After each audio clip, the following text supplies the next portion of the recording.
I'm an Englishman. I'm from Bermondsey, southeast London. My father was called George. He was also from Bermondsey. His father, another Bermondsey man, was called George too. And his father, my great-grandfather, was from the same place.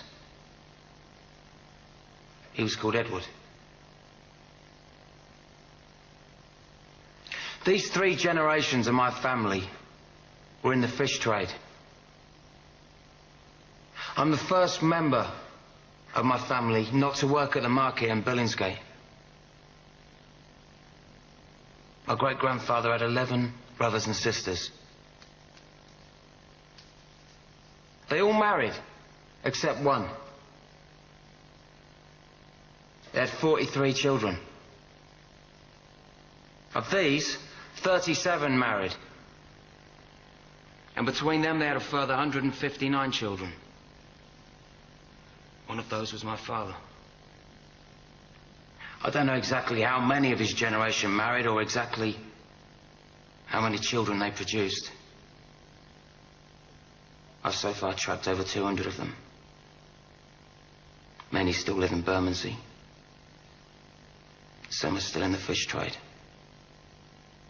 There are 7 called George and 5 called Victoria.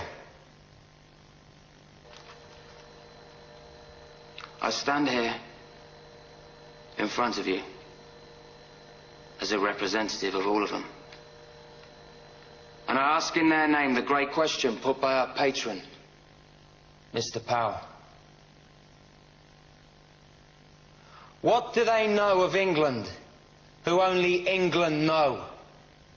Or, what can my family who come from England, who lived in England, who know only England, say of this, our country?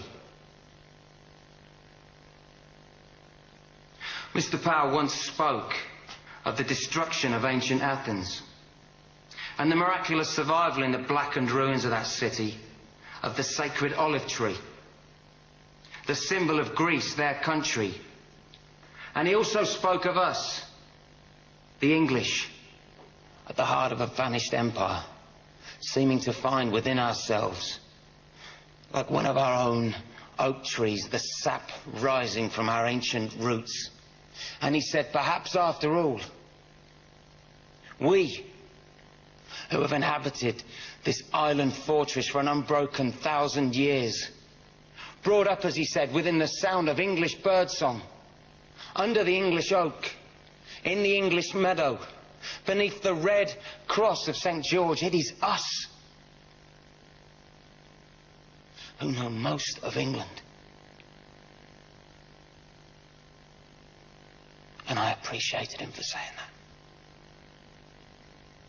Because it was as if he spoke for my family, who understand well their own country. Who understand even better their own capital, London town, as we used to call her.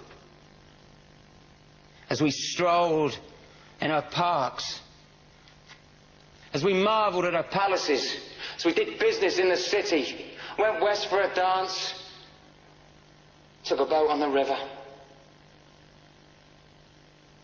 The pale ale and eel pie of old London. The London of my family, for as many generations as I know.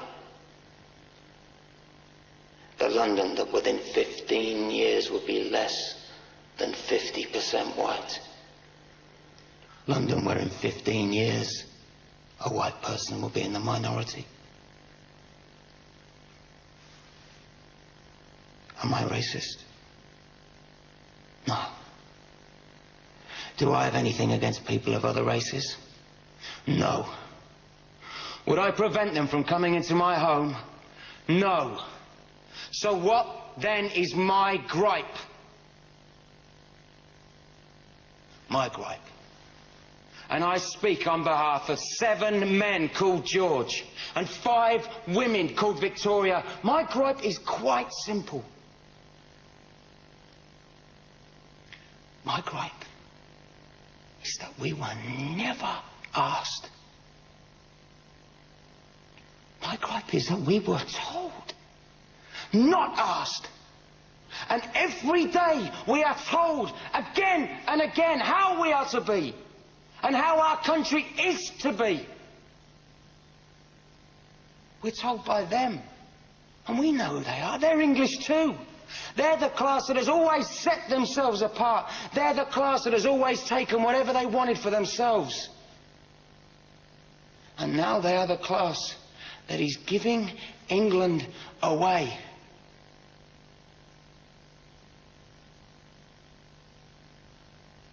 They have never asked us. And they never will. Do we allow them to sell our heritage? Or is it time for us to speak? To speak. To refuse them the right to give away our holy, our bountiful, our only England that has nurtured us naked, grown us as the oak. Is it time for us that England know to come yet again and defend our country with our fire, our fists?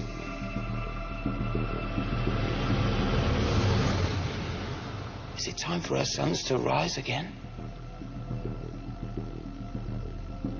I say yes. I say yes. Say yes.